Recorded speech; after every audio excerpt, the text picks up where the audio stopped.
And I think to have it on home turf and not invite the king or any other members of the royal family would be hugely awkward. I think Prince Harry would also like to see the king supporting him, supporting his legacy, supporting something that he is clearly so passionate about. What do you think both sides effectively want to gain out of this reconciliation? I think what they stand to gain from a reconciliation is the family ties. Well, back in the day, Harry would not have been allowed to have even married Meghan Markle. She was divorced. I just don't understand why, when it comes to Meghan, she'll be held as a different standard to everybody else. I don't think that Prince Harry and Meghan are going to talk about their reconciliation with Charles in the Yes, I think absolutely.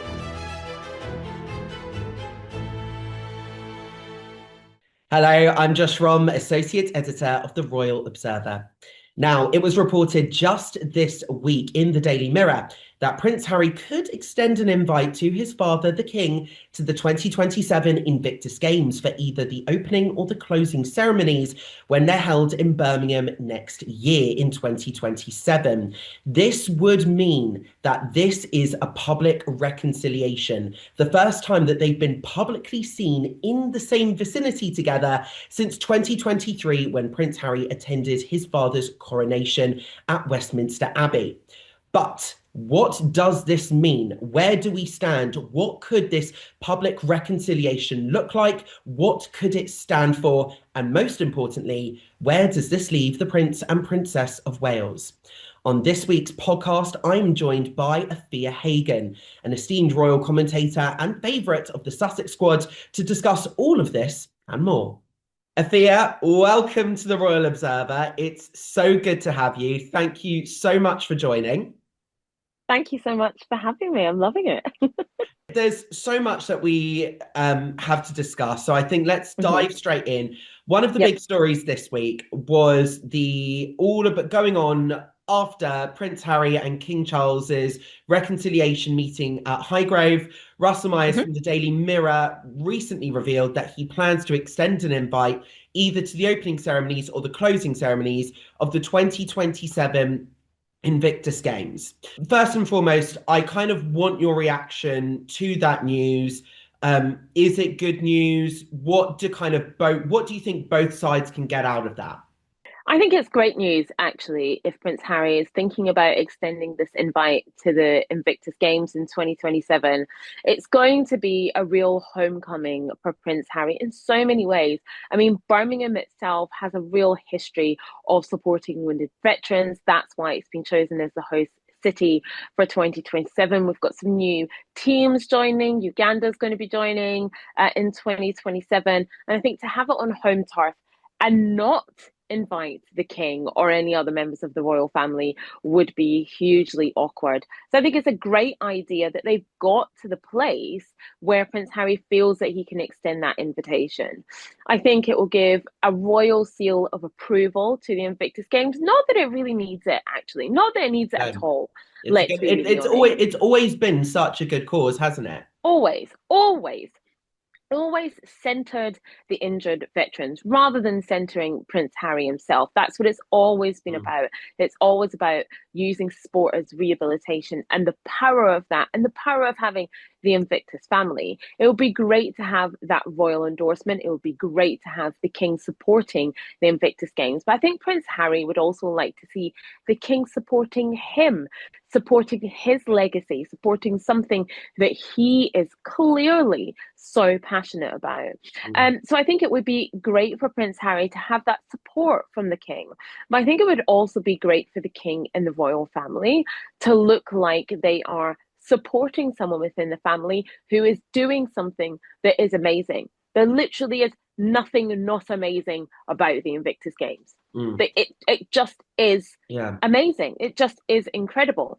And it's a great thing for the royal family, the monarchy, to lend their support to. So I think from both sides, it would be great. I think on a personal level, for Prince Harry, he would appreciate the support. And I think on a personal level, for King Charles III, it could make him look less rigid and less kind of cold, which I think is how he came across looking at this whole debacle of Buckingham Palace, Will Harry stay? Will he not stay? That whole thing that happened at the beginning of the week when Prince Mm, Harry was here for the launch of sort of the 1 year to go for the mm. Invictus Games.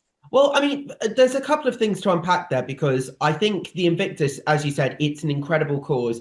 It's also a cause that had long-standing, that has had previously, before he left as working member of the royal family. Of course, as I reported this week, it has had long-standing Mm-hmm, support by the higher echelons of the institution. I love the mic drop moment with the Queen and Barack and Michelle Obama, that video when the Invictus Games first started. I mm-hmm. also think there is very much a kind of, I don't want to say a patriotic message there because this is actually an event to bring nations together. It's not just the UK and the Commonwealth necessarily. But I also think as well, King Charles being commander in chief of the armed forces, Mm-hmm. this having such a military focus, veterans focus, I think it does to a certain degree also have a part to play in furthering the king's own personal aims, or at least the institution's aims for him as a monarch. Yeah, I think you're absolutely right in saying that. I think it does. It could send a patriotic message as well. And like you so rightly pointed out, King Charles III is the commander in chief of the armed forces, and of course there are so many wounded veterans. And I think for King Charles III to lend his support to the Invictus Games would be brilliant and absolutely in line with what he already does. And also, you'll be a father supporting his son and supporting his son in a very, very worthwhile endeavor. There's nothing negative for King Charles III when it comes to supporting the Invictus Games.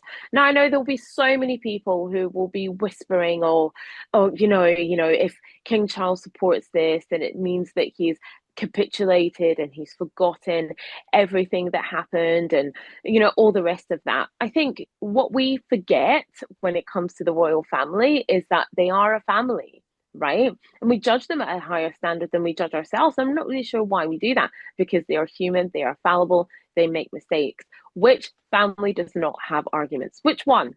It's just not a thing. Families have Very true. arguments. They have disagreements. People fall in and fall out literally every single day. This is just happening in a very, very public sphere.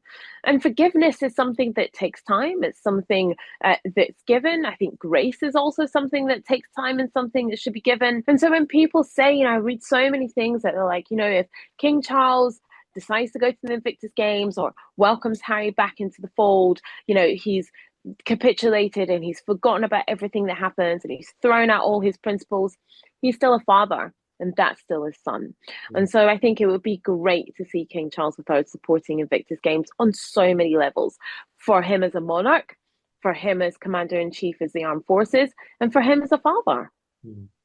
And kind of going on to the kind of reconciliation as a whole, what do you think both sides effectively want to gain out of this reconciliation from Mm. not just a personal standpoint, but a professional standpoint? And do you think actually, there's all the talk about Harry and Meghan wanting the royal links to commercialize off the royal links again, having their names in the press because people say that their Hollywood adventures haven't necessarily gone to plan. What do you think both sides want and both sides have to gain from not just a reconciliation at the Invictus Games, but the meeting at Highgrove and a wider coming back together at large? Mm. So I think, let me start with the Sussexes, first of all. I think what they stand to gain from a reconciliation is the family ties, right? So you have Prince Archie and Princess Lilibet being able to spend time with that side of the family. So on a personal level, I think that would be great for them. I don't think commercially they need the royal family. I mean, yes, there is a school of thought that says their Hollywood adventures have not necessarily gone the way they've planned. But Meghan's, as ever, at range, still hugely successful, still bringing out new products, whether it's a jam or a wine or prosecco, whatever. Her show that she had on Netflix was Emmy nominated. She's doing really well. in her brand and with what she does. Prince Harry, on the other hand, furthering the companies he's working with, especially furthering the Invictus Games, and managing to do that without royal links. I mean, recently, Meghan was on MasterChef Australia, and the line that came out of that was her saying that, just call me Meghan, doesn't have to be Duchess. So I think that they don't necessarily need the royal links to further their careers. Cookie Queens is coming out tomorrow. And that's something that Archwell Productions have been working on. Really sweet, wholesome, documentary. I don't really think they need the royal links to be able to do the things that they want to do. So for them, what will they gain? They'll gain the personal ties. Hopefully they'll be in a situation where Harry can come to Britain if he feels he wants to. Meghan can come to Britain. The children can come to Britain. They can visit Princess Diana's grave. They can visit the King and Queen. They can visit with other relatives. I think that's something that they would really want. When it comes to the royal family, the monarchy, especially King Charles III, what does he gain? Well, he gains a relationship with his son again.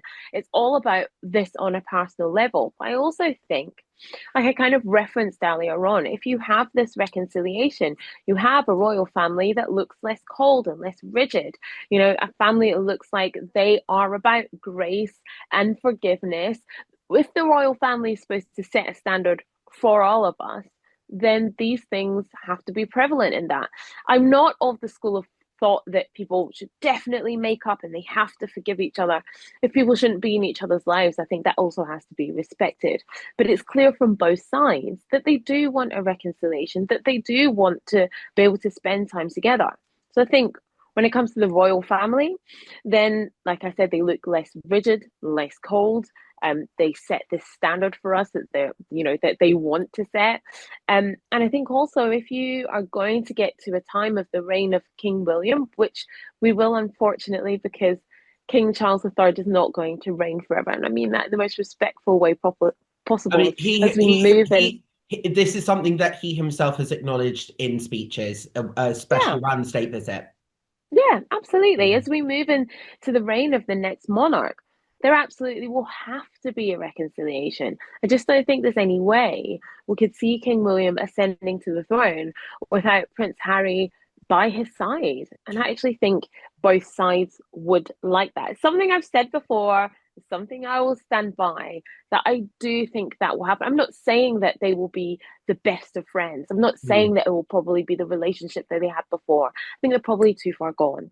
But I Mm. do think before the reign of King William, we will see them reunited in some way. And actually, to be fair, this is something that I've actually been thinking about a lot recently because I don't want to say that His Majesty the King Charles, is a transitional monarch, but what we do know, the facts are, he himself says, I don't have a long-term future left on the planet. He himself said Mm. that in his speeches. Royal aides have spoken to me about how he's not necessarily a well man at the moment. And the cancer treatment took his toll, which is why the state visit was Mm. even more impressive on that note. Mm. So we know that King Charles doesn't necessarily have a long-term future. We don't know how long left. I don't expect it to be imminent anytime soon. For me, it doesn't make sense for William because William has the long-term future of the monarchy. And I think that's something that's very keen in Prince William's mind at the moment, is the long-term future of the monarchy. And actually, I don't think it would make any sort of sense to have kind of renegade royals in Prince Mm-hmm. Harry and Meghan kind of nipping at the heels, being almost like a distraction to the work that Prince William and Catherine does. So, I don't necessarily think a war, but Mm. hostile relations. I Yeah. don't think that's actually in the best interests of the long-term future of the monarchy. So I was Yeah. thinking to myself, a compromise has to be reached somewhere down the line, doesn't it? Mm. Yeah, it absolutely does. I think you're absolutely right that there is no benefit for either side for there to be this division in the royal family, especially as we move into the reign of King William. What he wants really is to put a footnote on that The whole part of saga. the royal story. It's Absolutely. exactly as you said. They don't need to be best friends. It's not going to be No. the relationship that it once was. It's not going to be Yeah. the relationship of the Fab Four, the best men at the royal at each of their royal weddings. But it's in terms of having to work together, cooperate Yeah, together, yeah. and not have a big distraction, isn't it, really? A Absolutely. Now, this is going to sound maybe crass, but let me land. What Prince William really wants to move into the reign of King William is for the animosity between him and his brother to die when his father passes away. For that whole thing to just literally be buried, right? For it to stop at that point and for us to move into a new era. And I think, like we've said, it's not going to be a band of brothers and they're not going to be skipping in front of Buckingham Palace, but a new era where they are respectful of each other, where they support each other's endeavors, like, the Invictus Games, like the Earthshot Prize, where they move into a new era of the monarchy where the king and queen, King William and Queen Catherine, will be doing their work, and Prince Harry and Meghan, the Duchess of Sussex, will be doing their work, and it doesn't have to compete and they don't have to brief against each other. And each side, each couple, each family can be doing their brilliant work, supporting each other, and not having to argue with each other, not having to be on opposite sides. And I think it's possible. I think it's absolutely possible. Well, listen, kind of if you look at the future as well, it's going to be very, very different when Prince William becomes king because they've then got their three children who are going to eventually step more into the spotlight, and then more Yeah. focus will be on Prince George, Princess Charlotte, and Prince Louis and that Mm-hmm. generation of royals. So Mm-hmm. and it's one of those things where I don't want to say Princess Margaret became irrelevant. She was never irrelevant. She is, for all intents and purposes, she is an absolute icon. But it's one of those things where, when the Queen's children then stepped up into their roles, Princess Margaret then had to take more of a back seat, and then her family take more of a back seat. And then Mm-hmm. we saw this, we see this to a certain extent with the other children, for example, Zara Tyndall, Mm-hmm. and Mm-hmm. and Edward's children, they're making their own way in the world. They're of course a much beloved and a big part of the royal family as a family, but it's not necessarily the same attention on them as has been in the case of Prince Harry and Meghan and their Yeah. children. And that's the thing. I think as time goes on, the spotlight shifts. And actually, Mm-hmm. I think that Meghan and Harry, they're always going to be in the spotlight to an extent. They're always going to be pop culture icons to an extent as well. Harry is the son of Princess Diana. Mm. But the spotlight will shift and there will be more emphasis on the Wales children going forward, Yeah. which might take away, I don't want to say the burden, but it will take away maybe pressure on Harry and Meghan, maybe. No, no, I think you're right. I think it will take away the burden. But I think it's unfortunate because what's going to happen is the press will shift their gaze. Like you said, Mm. the spotlight will shift to the Wales children. I mean, Prince George has just turned 13, and look how many column inches were written about his 13th birthday. And I worry about that because I hope that they stay kind and I hope that they stay respectful. And we absolutely know that they won't. But it Well, will take the burden off of Prince Harry and Meghan, and it will shift towards the children because they are the future of the mm, monarchy, right? The mm. way that we write so much and talk so much about the Prince and Princess of Wales because they are the future of the monarchy. They are the modern royals. When they had their children, we're literally watching the future of the monarchy evolve before our very eyes. And that is going to up the ante as we move into the reign of King William. So, absolutely, the spotlight will shift towards them. Now, I think that because of the upbringing they have had, where William and Catherine have really endeavoured to make sure that they have had family time, where they have mum and dad present, school runs, and helping them prep for exams and doing all that stuff where they can. I really, really hope that they're better prepared for it because they haven't been exposed to it so much that William and Harry were, where they were like forced to, be on ski slopes for photo shoots or when they're at theme parks and things like that. I'm hoping that because Catherine and William have chosen to protect the narrative in the way that they can, whether they're photographed or not, and it's mostly Catherine taking those pictures. The control that they've had of that narrative has been great for them, has been great for the children. So hopefully that better prepares them as they move into that next phase of royal life. Well, I will say this. I think the three children represent almost to a certain extent different elements of the monarchy. George represents duty, Charlotte represents poise and elegance, and Louis to a certain extent represents the fun side of it as well, the joyous side of it, the moments that we all love, the live for, the levity moments. But what I will say, I think there's a point which isn't actually discussed. William and Harry, they grew up in almost a broken home with the wars of the Mm, Waleses, mm. with seeing their father and their mother at war, and then it was just the two of them as well, and their two boys. Yeah. Whereas it's a completely different dynamic with the Wales children. The Wales children come Mm, from a very loving home that where Prince William is a huge support and has been. We saw how much of a huge support and that concern that he was when it came to Princess Catherine's cancer diagnosis.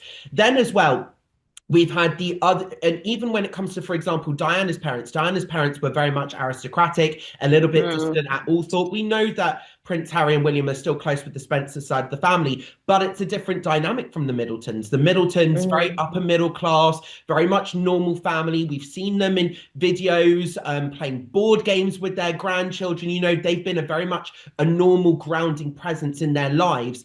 And as well, the fact is there's also three children, so Prince Yeah. George will have this duty, whereas Charlotte and Louis, I think part of the problem is Prince Harry felt that at times, especially what we saw in Spare, that he felt, that he was almost second best to William, where because William, Mm. is the future heir to the throne, whereas Princess Charlotte and Prince Louis, they're the two spares. So they will be able to support each other in their Yeah. quote unquote spare ship, so to speak. So, Yeah, so I you think know, you're so we right. com so we combine this with the loving home, with the loving marriage of Prince William and Catherine, very much normal grounding grandparent involvement, and the fact that there's three of them, three children, which also creates a different dynamic when it is just the two of you. Yeah, but I also hope that when it comes to the time of Princess Charlotte and Prince Louis, if they decide they want a different life for themselves, if they decide that, if Princess Charlotte wants to go and be a dentist in Venezuela, or Prince Louis wants to wrestle alligators in Australia, I could absolutely imagine him doing that. I hope that the monarchy can modernize enough to allow them to do that in a way that's healthy and in a way that's supported. Because if that had been allowed for Prince Harry, I doubt we would have had Spare, or we would have had the Meghan and Harry documentary, or we would have had the Oprah Winfrey interview. I mean, we probably would have still had As Ever. We probably would have still had Meghan's show. But I don't think that, I mean, they wouldn't have had like a story to tell in that way, or it would have been a different story. The modernization of the monarchy and being able to see these people as individual people rather than the spares is very, very, very important. It's fundamental, and it's fundamental to the future of the monarchy. Because when we really think about it, if we rewind to the Sandringham Summit, if a different decision had been made, we might be having a completely different conversation right now. Right? There might not have been a huge rift. We know that William and Harry, had their issues before the Sandringham Summit and before Harry and Meghan decided to step back as working royals, then maybe it wouldn't have been as bad as it is now, where they're just absolutely not speaking, where they have this rift, right? I think that's really, really important that you can bring up these children as best as possible. They can come from a loving home, they can be stable, they can have each other. And I think that dynamic between Louis and Charlotte, we will see. And actually, I think you're right. It's going to be very important for them to have each other, to support each other. But if they want to choose a different life for themselves, that also has to be supported.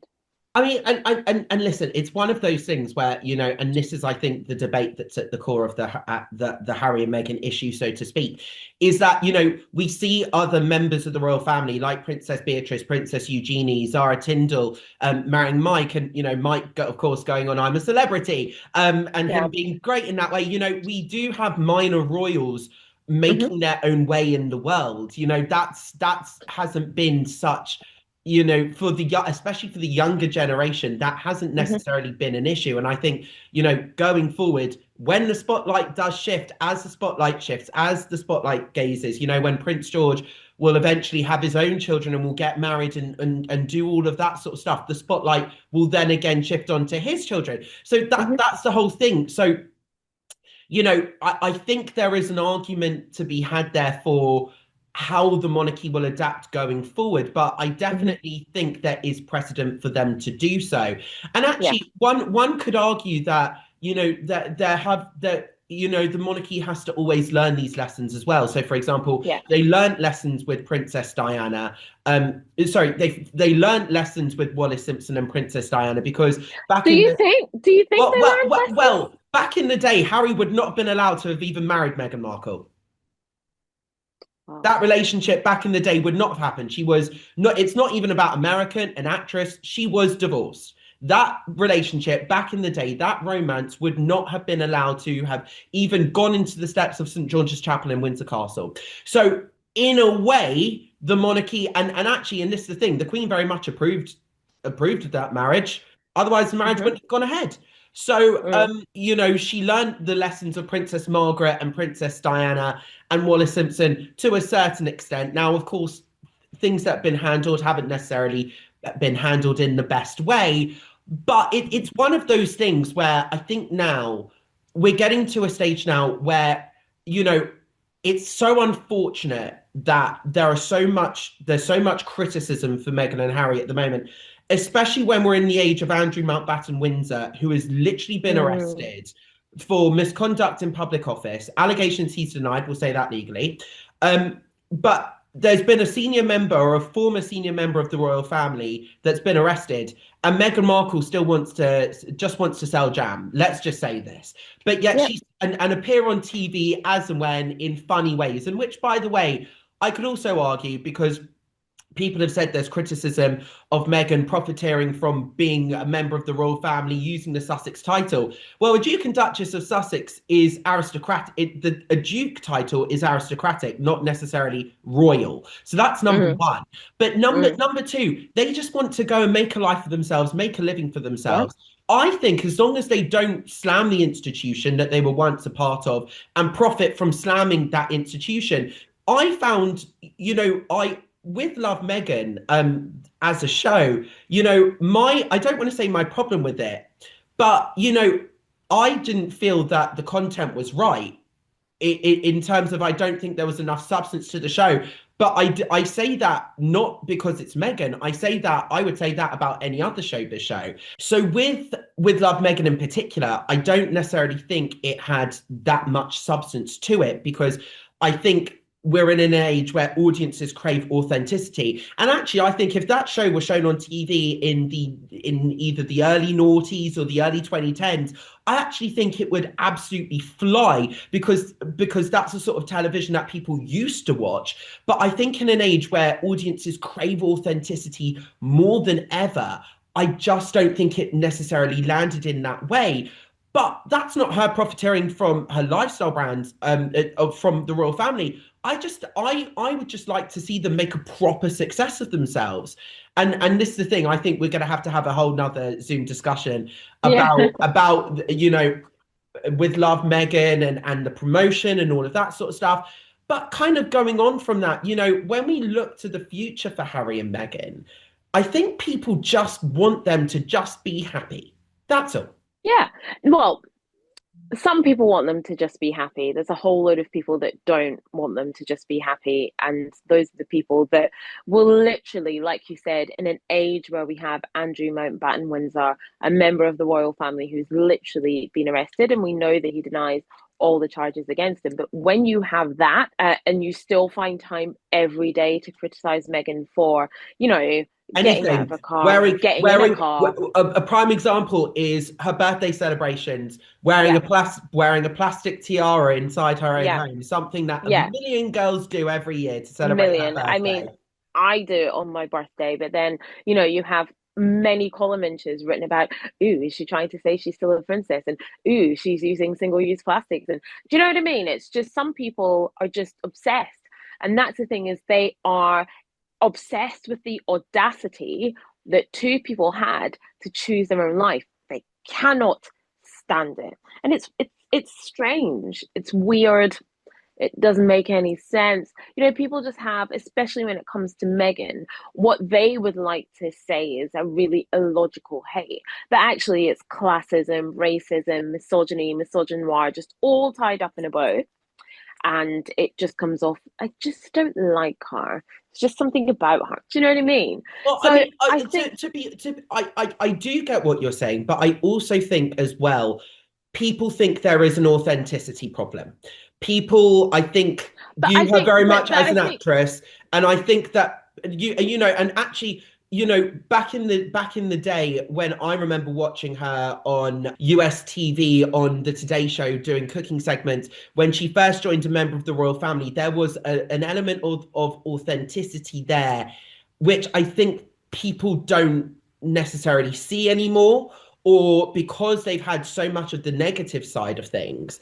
I think they now view her in a slightly different light because of it. And that makes it I more think, difficult for her to kind of cut through all the noise and show her kind of true self. But I do agree. There are certain, like for example, there are parts of With Love Megan that actually you can see our authenticity there. You can see her authenticity there and her excitement there. But then when, for example, she's bringing in random celebs that she hasn't necessarily had a friendship with, such as Mindy Kaling, and she's not doing it in her own kitchen. That's the kind of level of TV superficiality that we've seen previously from the likes of Nigella and every single home chef that's but, but, been done but previously. But audiences want to see a level of authenticity more than that now. See, I think this authenticity kind of problem, as we've put it, is if you don't like, if you're already coming from a place that you don't like her, then you're not going to see her as authentic because you've already decided and made up your mind that she's not being her authentic self. So that if you're coming from that starting point, then you're already going to have that problem.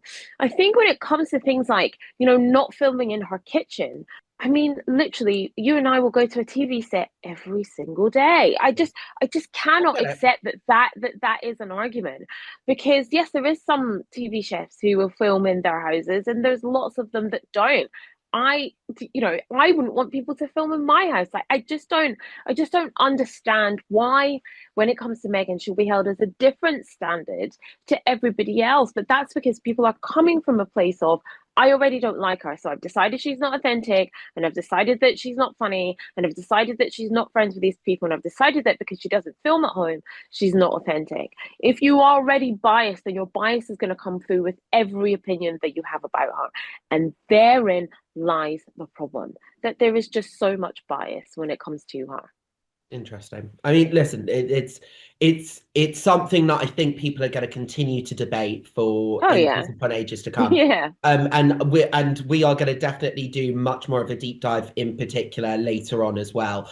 But I do just want to ask very quickly, we are Yeah. hearing rumors of a second Oprah interview, maybe that has been declined. And other areas, people always speculate about a Harry and Meghan season 2 docuseries on Netflix. Kind of, what are you thinking about those stories? Do Mm. you think that's something that we could see? What do you think about the rumors of a second Oprah interview that Oprah's declined? I'd love to kind of just get your thoughts on that. If we see, and it's a very big if, and I'm not sure how much truth there is in those stories. First of all, I will say that, and I'll preface that I'm not sure how true these stories are. However, if if there was to be another Oprah interview, which, like I said, I don't think there will be, but if there was, it wouldn't be another look back story. It wouldn't be a kind of another, this is what happened. No, no, no. It will be, this is where we are now, and this is the future. But again, I just don't think it's something that they would be interested in. And I don't think it's something that's slated on their table at all. I think perhaps there's a little sprinkling of imagination in those stories. I don't think that Prince Harry and Meghan are going to talk about their reconciliation with No. Charles, and I think and Oh Camilla, no, and I no. think that that is going to remain quiet until Absolutely. at least after he's gone in the Yeah, nicest I way. think absolutely. We will not hear about it. We won't hear about it from them. We won't hear about it from the king and queen. Absolutely. And I hope it stays that way, Yeah. genuinely. Well, it has been so lovely chatting to you, Athea. Thank Thank you you. so much for joining the Royal Observer. We've got so much more to come, so much more deep dives to do, but it has been an absolute pleasure chatting to you, and I look forward to welcoming you back on here as soon as possible, please. Thank you.